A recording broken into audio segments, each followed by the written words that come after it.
And I am here with a special guest, someone that I have met recently that has moved to the Portland area, Joe Miller, who has a podcast as well. Well, would you call it a podcast or a video show? What would you call it? And tell us about it. Yeah, I'm kind of old school. I guess I just refer to it as a YouTube channel. But in a way, it's a video podcast. That's what everything is kind of considered nowadays. But yeah, it's called Before I Go. I interview local people around in Portland who've gone through hard times or have overcome different things. I've also been interviewing just vegans around town and asking them about their experience becoming vegan and all that. And as someone who's been vegan for 10 years, it's that's important to me to have more like vegan content for people to consume online. But there's a lot part of it that's not vegan for sure. It's just kind of more serious interviews, getting to know people around Portland. Yeah, and I'm very fascinating interviews and people being very upfront and raw. And I was surprised when you told me that you had put some ads in Craigslist. Hopefully, that's not a secret. And you No, found no. some people that way, which I had never even considered that. Were you afraid Yeah, to meet some people, strangers? Did you meet of the park course. or? Yeah. So that's a part of what I've been doing is trying to find people who've gone through stuff or have interesting stories to tell. I want to share those stories, but you have to kind of, with that matter being so delicate, they have to kind of have the ambition to do so. So if they see the posting there on Craigslist, they kind of get to know it, can fill out this little survey I have, and then from there I contact them and kind of set things up. But it's interesting because like one probably 3 out of 4 people actually don't show up on the day of. I think they get cold feet about what they want to share. Oh, wow. And how is that? Do you follow up? Do you kind of be like, oh, okay, maybe they just don't want to do it or? Yeah, most of the time I just have to cut my losses. They won't talk to me from there. Some of the times they'll reach out and say like, "Oh, I'm so sorry, I got cold feet," or they'll make up an excuse. Who knows?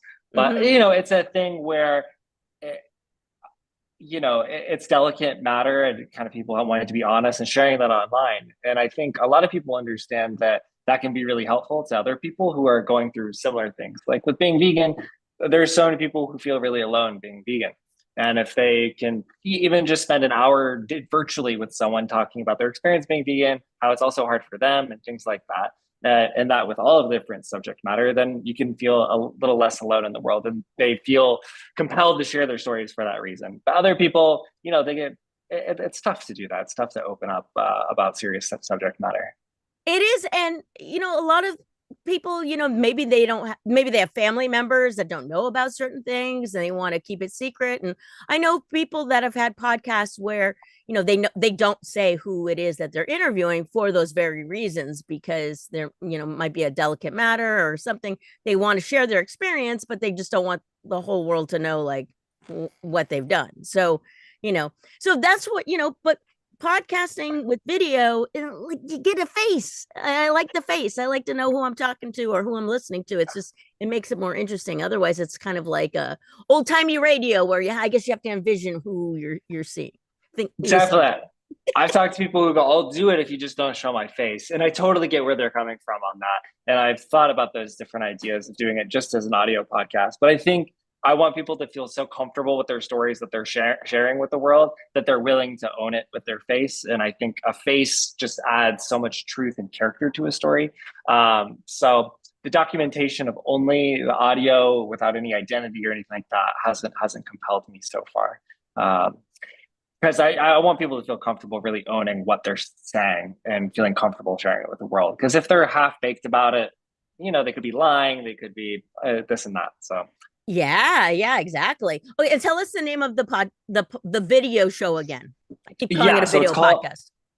definitely, yeah. So it's on YouTube. It's called Before I Go, and that's just how you can find it on YouTube. Before I Go, and All there's right. kind of some portrait photos that I take and use as the thumbnails that you can recognize them by. Awesome. All right. Well, thank you so much for sharing that. Now we are going to get to the vegany part of the party because it's a plant-based Nice. party. Woo! All right. So look at my little tofu wizard. I'm very excited about my tofu wizard Really so and adorable. my little shopping bag of veggies. And I'm having stickers made up so you can get these stickers pretty soon in town. All right. So, what did you bring to share? Did you bring something Oh to yeah. So eat I or I I feel recipe? like it's kind of a funny show and tell here. I recently read the Dr. Greger book, How Not to Age. Uh, and Oh God, I you just got it have it in right there. my Wow. hand. Oh my gosh. How did that happen? Yeah, it's so funny. I wish I had a digital or a real copy. I read it on my Kindle, so I couldn't bring that. That is so And I weird. It love was like that I book. got a pile of books here, a pile of vegan books. And what is What the are the one that I pick up? chances? Yeah, Oh my that was God. not planned. It was just the one that just I had in my hand. Yeah. Wow. Well, so did you read it? No, I just got it. Okay. Okay. But have uh, you uh, read anything else for him? so I have loved Uh, his videos for years. oh, I of read course. the China study. I read which I think wasn't he like one of the writers of that or like something No, that about the was West? Colin Campbell. Oh yeah, okay, thank you. And yeah, Okay, but he refers to it a lot. And so he wrote a book called How Not to Die. How Not to Die and How Not And to I've read Diet. that. Yeah, I've read that. Okay. And then so I just got this one, which I think is the new one. And then I didn't realize he had one called How Not to Diet, and I got that one too. It's in a Yeah. pile over here. So I'll have to look to see if I can find it. But I didn't know about that one. So I just bought it. So Yeah, okay, so what if did you you've read like How about Not to this? Die, How Not to Yeah. Age, similarly, they go into so many different amazing effects that a vegan diet can have and a plant-based diet can have with different kind of plant compounds and how they affect people. One that is becoming more widely known is turmeric, right? Like taking turmeric can really lower inflammation levels, and it's really highly studied at this point that it is beneficial across the kind of like all biomarkers and even that kind of crazy vampire guy Brian Johnson, if you're familiar with him, the guy who wants to live forever, who eats a vegan diet, he takes like turmeric and spices every day, and that's kind of talked about in How Not to Age and How Not to Die. So I wanting to take turmeric every day, as well as ginger, and he recommends long pepper and things like that. Kind of found myself in the predicament of not wanting to use the same seasoning blends on Mm-hmm. my tofu scramble every morning. Like you can only eat so much turmeric. Before my fingers were turning yellow from putting fresh turmeric in my smoothies and all this. So I went ahead and I bought what is called the capsulate. And this Ooh. is a machine where you can make your own capsules. So it Oh. comes with these like capsule packs and you make 100 at a time. Because on Amazon, you go on, you try and buy turmeric pills. They're kind of expensive. There's like 12 ingredients. They have like silicon dioxide. And a lot of the times Mhm. they don't even actually have turmeric in them. They just have curcuminoid things that are supposed to be even stronger. But as demonstrated in the How Not to Age book, it's actually best to take turmeric whole. So Oh, okay. So let me ask you a few questions about that.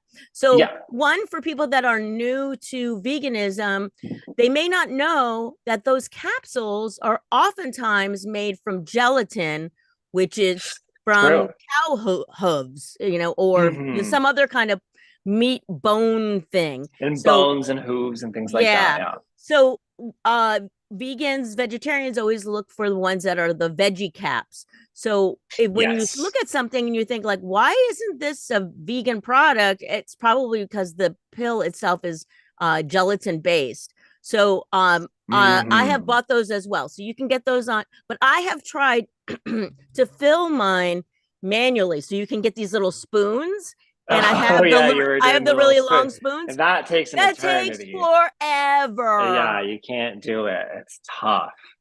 So yeah, so you do have to make sure, especially if you're buying them online, to always be buying the vegetarian capsules. It's always listed as vegetarian, but with the capsules, I'm fairly certain that those are always vegan. It's one of those Mm-hmm. kind of they should be listed as vegan capsules.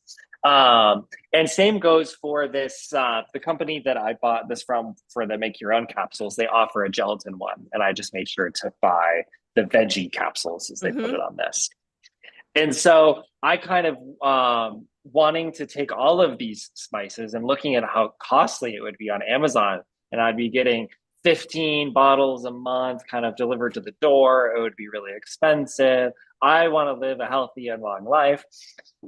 and I love kind of Dr. Greger's kind of science and approach to everything. So I started like kind of buying the ones that he recommended in the book that have scientific data. So amla powder, this has more antioxidants than any plant found on Earth, so far that we know of, at least. And And what so is and so what is that? What so is it similar to turmeric or is it what is it so exactly? it's from the gooseberry that's grown in India, and they call it Oh. amla, and it's just a powder that's kind of sour. Amla berries, gooseberries aren't very good. Mm. Um, and during their research, they found sort of good anti-inflammation responses. And all the things he does, it's important to know with Dr. Greger, for those unfamiliar, is he runs nutritionfacts.org, and Mm-hmm. he is kind of known as like the vegan nutrition scientist god, because everything he does is super non-biased. He runs Yeah. a nonprofit organization. All the money from his books just gets reinvested into the nonprofit. He only promotes things that have research to back them up. He doesn't promote any, he doesn't sell anything other than his books. So he's not one of those just grifter supplement sellers. So Exactly. he doesn't get any money from anyone he recommends amla to. There's no grift to it, and that's why a Mhm. lot of people really love and admire Dr. Greger. And he's funny. And yeah, he's funny, and he's almost hard to listen to. That my dad, I got him to start reading it, and then I found out later that he was doing the audiobook, and I was like, oh, I don't know if I could listen to Dr. Greger. And Yeah, that's for a that thick long. book. Yeah, He's got yeah. a kind of an odd cadence the way he goes He up has and an down. It's odd funny. cadence, yes. But it's okay for a short video because it kind of makes it like almost like more entertaining in some ways, but I couldn't imagine an entire book because yeah, I think that would get on my nerves. Like I'd have to be like, okay, dude, like it's okay for you know, 12 minutes, but yeah, not a whole book. Definitely. Nothing against you if you want to be on my show, Dr. Greger. Yeah. We love you. Um yes, I love the way that he always uses science. So he always says like this is from this study, this is from this one, this there was this study before and now there's been this one. And because Mm-hmm. there is a lot of stuff that's out there that is we backed by companies that are only doing these studies for their own profit. Like they're it's set so that they come out looking good. And I've used to work in market research. It's like, okay, you can get a Mm-hmm. population of like people and like kind of tilt the scales in your direction that you want. So he's looking at Mm-hmm. stuff that really has like I think a big enough population that they're examining, and then he always cites like okay, you know, this was from this or what. It's not anecdotal, and if it is he'll let you know. Definitely. And so much of nutrition research and scientific research in general is funded by corporations that are using those those research papers for their marketing. Yeah. So they only release the ones that are beneficial to what they do. There's all these Hershey company ones releasing research around the benefits of flavanols from cocoa, and you always have to kind of take certain things into account of like, well, how many studies did they do before this that they didn't publish that actually shows that like chocolate's bad for you or this and that. In that case, I think the flavanols are probably very healthy for you. But you always have to take into account the funding and things like that. And that's a big part of what they do at Nutrition Facts, and what Dr. Greger does. Is he always is like, oh yeah, and then there's this amazing research about what this and this do for you, but it's entirely funded by one company and it's one research paper, and you kind of have to discount it because they're totally biased in their Yeah. research. And a lot of people kind of like they'll hear one thing and they'll glom onto it and then they just assume like, oh, soy is bad because I heard about this like back in the 80s and it was probably something that like the meat industry put out or something, you know. So you got to look at follow the money. I always follow the money when it comes to Definitely. I think research. that's what's great in his books is you kind of like through the process of learning all these great things and how they're healthy for you, you kind of learn about all the problems in the research world. And you learn about like why soy, there's like one study in the 80s that had some questionable things about it that just then becomes this kind of worldwide known thing for whatever reason.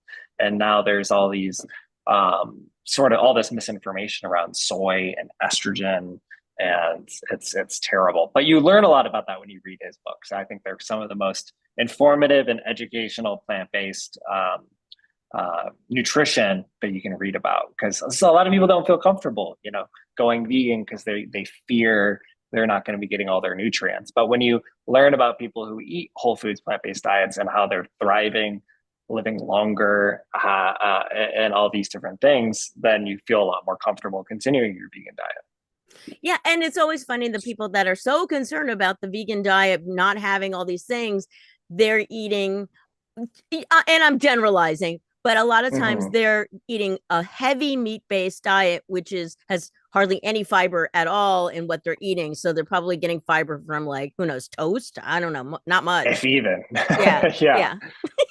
Yeah, they like, people don't even really know what fiber is, and that's it's such a basic component of what our diets need to have. And so it's sad to think that the average person has so little basic knowledge that they don't know what fiber is. But I was once that person, and even as a vegan, I didn't know what fiber was at one point, what foods had fiber.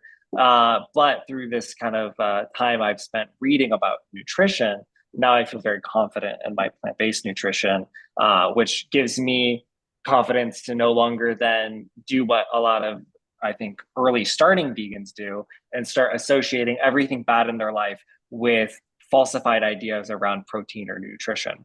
Like when I was first vegan, I remember every day that I was tired, it wasn't that I did only slept 5 hours last night, it's that I'm probably deficient in protein. Yeah. And because I just had that idea in my head. And so I just begin to blame everything on being vegan. Right, right. And again, like the whole protein thing, really, if we eat a well-rounded diet as a vegan, we will get our protein. The other day I was listening to a podcast, and it was McDougal, I think it was, that Uh-huh, John doc. McDougall. Yeah, I think that's who it was. Okay. Anyways, but he was talking about how a baked potato has just as much protein as an egg. So people that think that I got to have an egg. And then, like, the longer I'm vegan, the more grotesque an egg is. Oh, Like, definitely. Yeah. and then he was describing how, like, the yolk part is, it's full of cholesterol, of course. People Yeah. always think about eggs that way, but it's all the stuff that the chicken is going to need to develop it, into a little baby chick, and including, like, Mhm. and like, so that's gross. Like, you think about, like, that's going to Yeah. turn into a beak and wings, and ugh.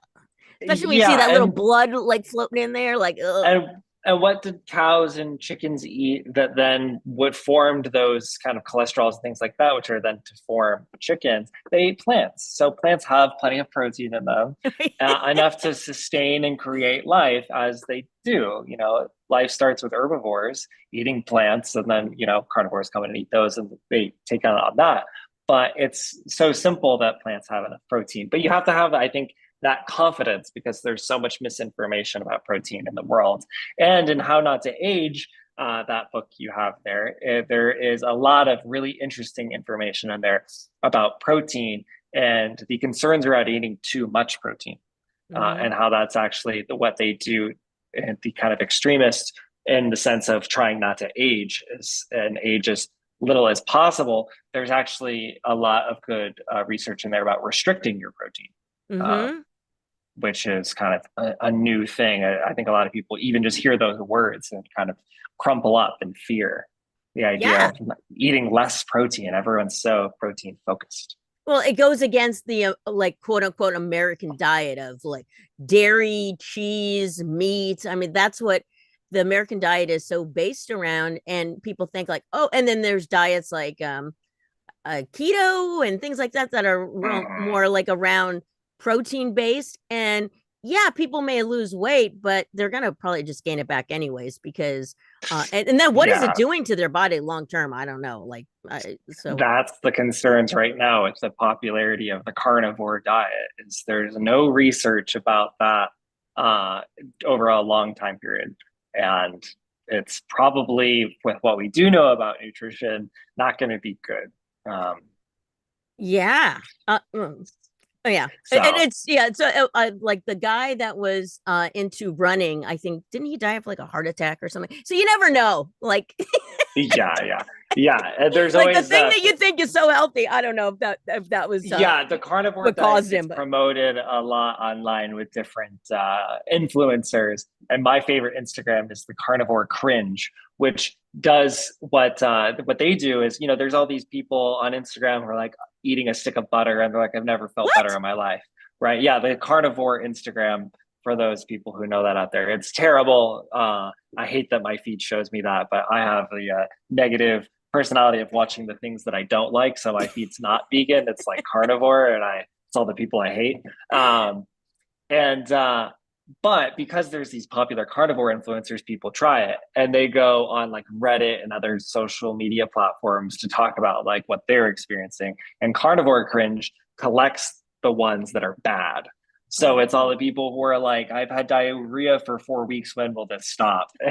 Like, I swear I've only eaten butter, eggs, and meat and nothing else for 4 weeks. Why am I not feeling right? They're like, oh you just my got to keep going, man. And so Carnivore Cringe is great on Instagram for those, well, those who like that kind of sense of humor that I have. that is really funny. Well, and the other thing with people thinking like, oh, about the diet, it's like they think you're going to be like scrawny, but there are some serious like weightlifters that are vegan. And when you think of a gorilla is vegan. So I mean, Absolutely. so we don't need all that stuff. So okay, so Yeah. how not to age? Did you read the whole thing, or you I skim read the through it? whole thing. It took me probably 3.5 months of reading it every night before bed. It's a doozy. It's a very thick book.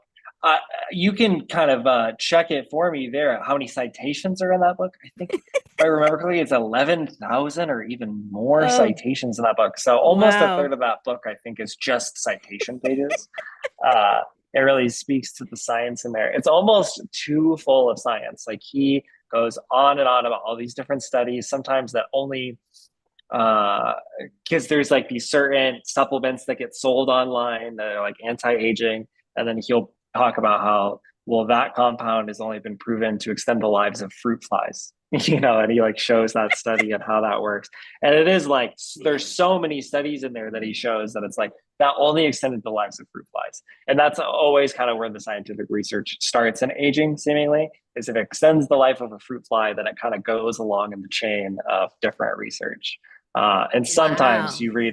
you're like, how many things about fruit flies did I just read? It's really a lot, but Oh it's my all God, that's very interesting. yeah. Okay. I will, I've got a lot of different supplements and things that I've gotten over the time. I do reviews for Amazon. So whenever I Oh, do great. like a search for vegan, oftentimes it's supplements and stuff. And I'm like, oh, okay, I'll order that and see what it does.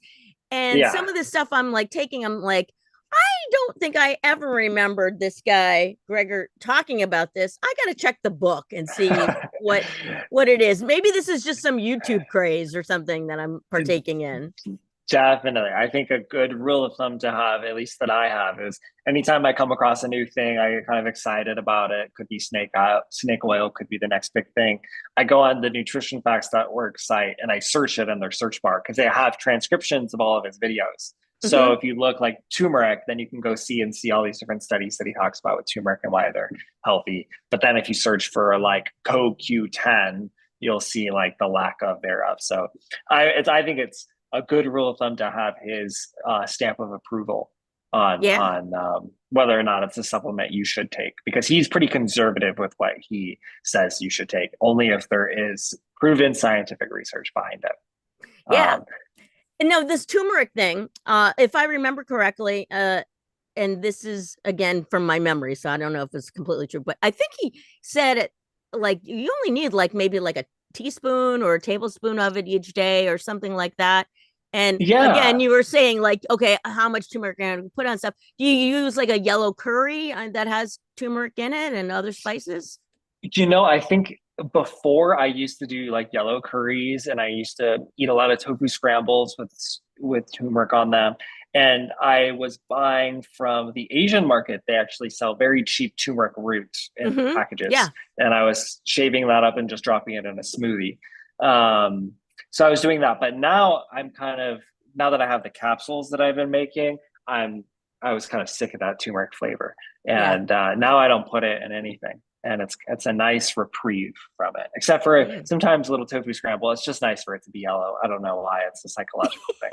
I don't put enough to taste, but as long as my tofu is yellow, it's breakfast food. Yeah. Well, I love Jamaican food and Indian food, African food, and a lot of it calls for turmeric. And so Mm. you know, those spices just blend so nicely with the other ones like cumin. Oh, that's the other thing. Black black cumin seed, which I think or Black cumin. cumin. Oh, I've okay, got it there you go. right here. I Yeah. take a pill of it. Okay, so that my understanding is that's really good for lowering cholesterol, like bad cholesterol. It has other properties, but I have some of those little seeds, and I thought it would be like cumin, but it doesn't actually taste like that. It's more almost like peppery. Yeah, yeah. I've only really taken it in the pill form, so I'm not familiar. But smelling it, it doesn't smell like cumin. You're right. Yeah. Yeah, that's kind of different. It also has beneficial. It's beneficial for your thyroid, Oh, okay, okay. Yeah. Now, and what that's a very about common problem these days. yes. And what about with salt? We used to get iodine that was, you know, put into regular salt. I think Morton started that. Hmm. And then well, a lot of us eat sea salt or Himalayan salt, and then we're not Hmm. the thought process is that we're not getting enough iodine.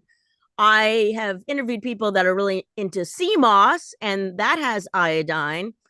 I'm Uh-huh. wanting to know what he says about sea moss in here because I have gone down that Yeah, there's no sea moss mentionings in How Not to Age. From what I remember, I don't recall it because I worked at a health food cafe that was putting sea moss in smoothies. So I was preparing it and I got really grossed out by the smell. I don't like kind of oceany smells. yeah. But I don't mind the taste so much. It's actually kind of nice in a smoothie. But the smell of it really grossed me out and I was making blood. And so I was very curious if there was anything backing it up.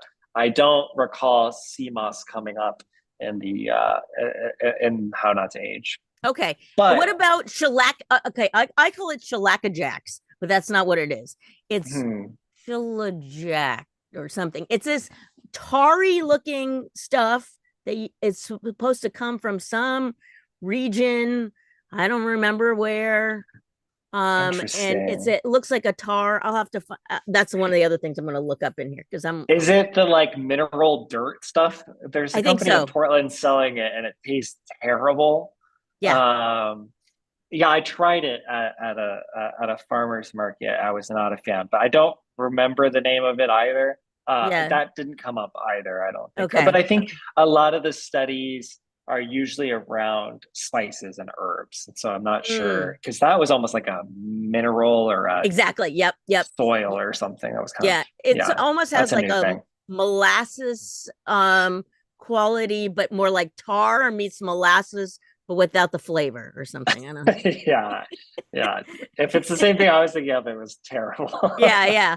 And now berberine, that's another one that I keep hearing about. And they're saying like it's the natural Ozempic. And I'm like, okay, I gotta see if that's in here too. But Interesting. I don't recall. Is berberine associated with a different, let's see, ammonium salt?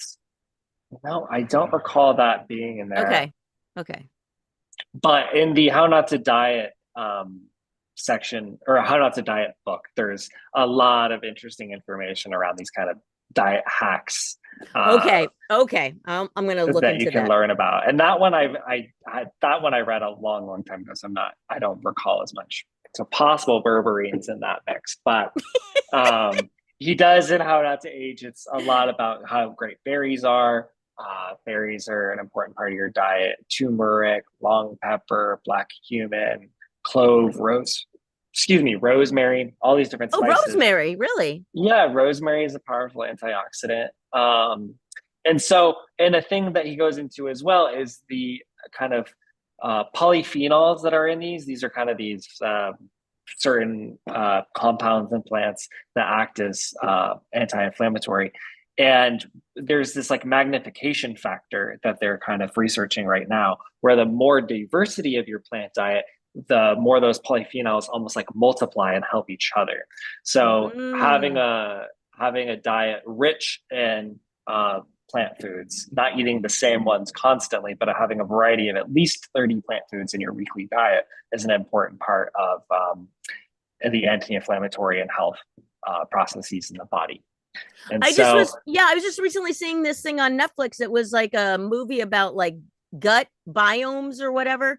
They had some pro meat stuff in there, so I was like, why yeah, you got to go that way? But yeah. but their whole thing was you have to have around 30 different plants, like fruits, hmm vegetables, spices, that sort of thing, in a week to make sure that your gut has enough variety of biomes in there. And like if and they went into this whole thing like if you are craving something, it's probably like if you're craving sugar, it's not that like you need sugar, it's more like the biomes that are taken over are like sugar eaters, and they're they're multiplying faster than the good stuff is. So I guess you just got to like if you get a sugar craving, maybe have something that's like an apple or something that would be a better thing. Yeah, definitely. I think like I think it's a good example. There's a lot of gut mind connections that they're finding right now, that the diversity in your gut and those bacteria in your gut kind of,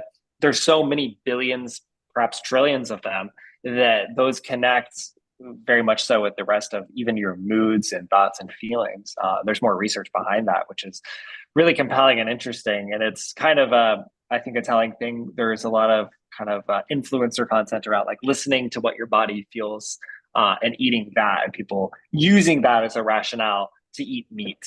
And Mm. I think that's where people don't realize that their gut biomes are directly related to what they eat. So if their gut biome is craving something, it could be meat. But if they didn't eat meat for 2 weeks, your gut biome would stop craving meat because those bacteria that digest meat would go away and repopulate with bacteria that consume fiber and vegetables and fruits and plants. Yeah. And so your gut mind connection to the things you crave, all those things evolve with time, especially what went on a vegan diet. It takes 2 to 3 weeks and your gut bio can change completely. Wow. Now, one thing that I always crave is a cinnamon roll, which but the Mm-hmm. one thing that is good on a cinnamon roll is cinnamon. So if I could just eat cinnamon in a more healthy way, which I do. So I put cinnamon on, like today I had cinnamon on an apple and a banana with some nut butter and stuff. So did you talk about cinnamon in this Yeah, particular one? cinnamon is one. It's in my pills. Oh, it is. But yeah. I take cinnamon every day. Yeah, cinnamon's a great antioxidant and very healthy. So I have that in my mix. And yes, cinnamon rolls and stuff like that are so delicious. So I They're don't harp you for delicious. that. I love cinnamon rolls. And sometimes it is finding a little healthier version of it. Sometimes it's indulging in it. There's great vegan cinnamon rolls. I know. I just, so what I do is when I make my sweets, I put a lot of like healthier stuff in it. So I'll put like rolled oats, I'll put lots of Yeah. flaxseed. So like whenever it calls for something that is like an oil, you can just put the equal parts flaxseed in there, and as long as it doesn't need the moisture part, like you can just put some water in there or something instead Mhm. to dilute it, or you can use like applesauce, but oftentimes it's like full of sugar. And so, but flax meal is super good for you. So he must have talked about Mhm. flax in here somewhere. Oh, he talks about flax a ton. Yeah. Okay. Yeah, Besides flax is omega wonderful. 3 fatty acids, is there any other things that you remember about flax meal that is good for? I mean, from what I recall, don't quote me on it since I'm not a nutrition scientist. I'm just a fan and a reader. Uh, Flax seeds were like as effective as the leading club, or as effective, or I think actually more effective with taking like a tablespoon or even less a day than Lipitor, the leading cholesterol drug in the U.S. To lower cholesterol. So people would have perhaps better results in not taking their Lipitor and just taking flax seeds instead. Obviously, he can't explicitly say that as a doctor because that would be Right. very controversial. Uh, But the recommendation would be to take your Lipitor as well as flax seeds because it lowers cholesterol significantly. Yeah. It's interesting you brought that up because I don't know if you may have been, I don't know how old you are, but you may have been too young to remember this. But there years ago on Oprah, she had on he's called the oh god, the something farmer. Anyways, he was a cattle farmer that oh god, why can't I remember his name? He wrote a really good book. Anyways, something cowboy. Oh yeah, was he the guy on Oprah? Yeah, and he told about mad cow disease, and she was like, I'm never going to eat a hamburger again. And Mm-hmm. then the the beef industry or whatever, the beef council or whatever, they went after the both of them, and they were in court, in and out of court, like over and over and over again, because they said what she was saying was like slanderous. And so but he wrote a fabulous book, and I've seen him speak many times. It's been a long time since I've seen him speak. I don't know if he's even alive anymore. It's something, the Mad Cowboy, that's what he's Yeah, called. Mad Cowboy. His name is Howard Lyman. Yes, Howard Lyman. Yes, yes. So I think, those types of things where the cattle industry has such a stronghold over, they work tightly, with the government and like the dairy council, all these things, that if you Mm-hmm. try to speak out against these things and you've got a huge audience, like you're an Oprah Winfrey, they may come after you and shut you down. And I think that's why a lot of times you don't hear a lot of the stuff like what Gregor is talking about on regular Mm-hmm. TV. Like you may see it on like Netflix or something, but like even Netflix, like they had a special that was around twins where they fed one a vegan diet and the other one That's non. right. Yeah. Yeah, but it was like I think it was Impossible Foods or something was like the sponsor for it or something. So again, it's like okay, but I wish that wasn't the case. Like because now it's got that corporate thing like attached to it. Yeah, I forget what it is, but there is that Seventh-day Adventist Association that has been the funder of a number of vegan documentaries and things like that. And it Oh. has then become controversial afterwards for people then to discount the entire documentary due to its funding being Oh. from a vegan association, which is just, it's unfortunate. And I think a lot of times I use that same reasoning just earlier with that. So I understand where people come from when they say that. But you can look at that Stanford study with a scrutinous eye, and they made mistakes and they did this and that. But the results are really compelling and interesting for a vegan diet. You're talking about on the twin thing, the twins. Oh, the twin study. Yeah, yeah. Yeah, it was very interesting. And there was some really good information on there about just I like the way that they kind of peppered it with other things that people probably are not thinking about, how the cattle industry, how that affects even the salad that we eat, and all, there's like all this like trickle down stuff Mm-hmm. of like you may be having a vegan diet, but we are suffering from all of the stuff that's happening from people eating a meat diet that's has a negative effect on us.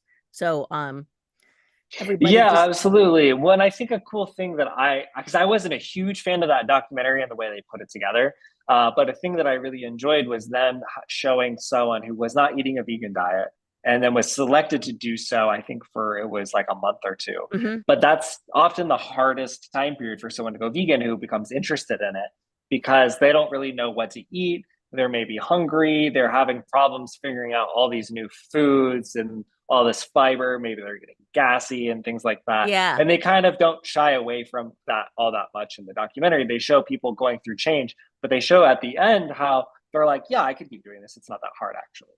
Um, and that at the end of a month of doing something, it's a lot easier than people realize. But those first few weeks can be emotionally challenging, Yeah. especially changing your diet entirely.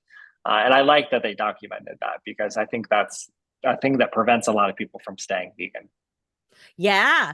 And I think in that documentary though they also talked about farmed salmon, unless I'm getting documentaries mixed up. Yeah, they did a section about farm salmon. Well, that was actually very interesting. I didn't know about that stuff, and it was very hard to watch. It was pretty. disgusting watching It was the very salmon disgusting, production. but that Yeah. was a good thing. I mean, it was like, Yeah. Yeah. I don't think many people know about salmon farming. I didn't, at least. And that was foul to watch. It's truly just in to see how unhealthy those fish were when they can see their flesh and the way the fat is marbled and the pollution that it does to the environment is so awful.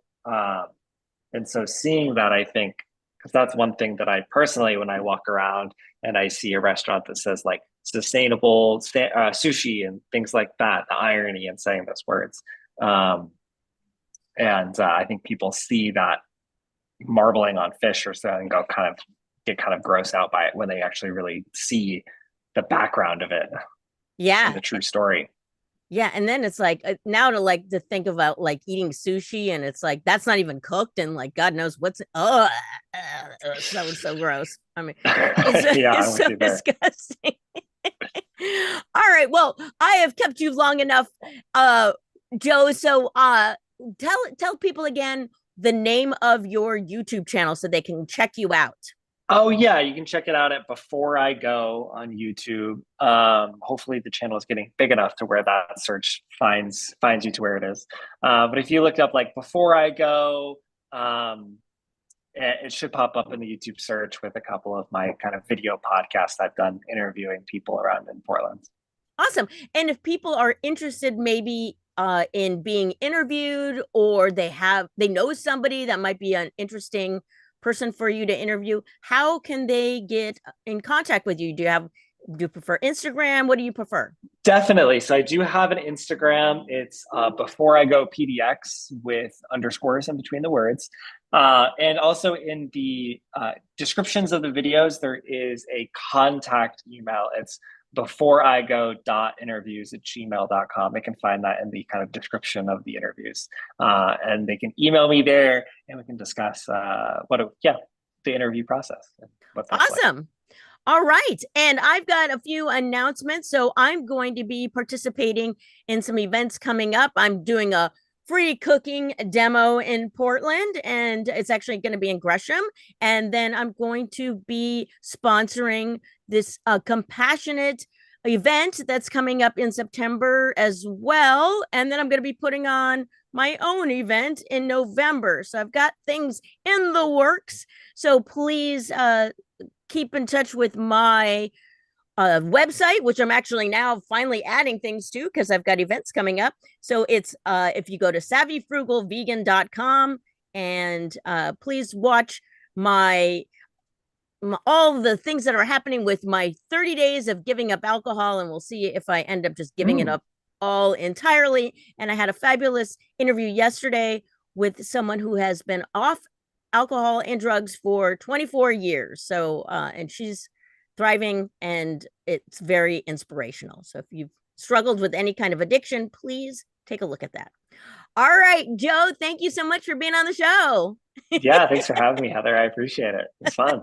All right, take care and don't forget to eat not just kale, broccoli, cauliflower, asparagus. What's your favorite? What's one of your favorite of Oh, veggies? lentils right now are big for me, but veggie wise, cauliflower too. Cauliflower. You can do a lot with it. Mushrooms, one of my favorites. We Oh, didn't talk about absolutely. mushrooms, but yes, there's a lot to do with mushrooms. Garlic, there's so many things. And then you're saying rosemary. So chew on some rosemary. I don't know. All right. Joe, take care. And if we see yellow around your mouth, we will know it's Yeah, just know turmeric. that's the turmeric. Just know the inflammation is far away from my body. All right. All Take right. care. Bye Thanks, Heather. bye. Take care.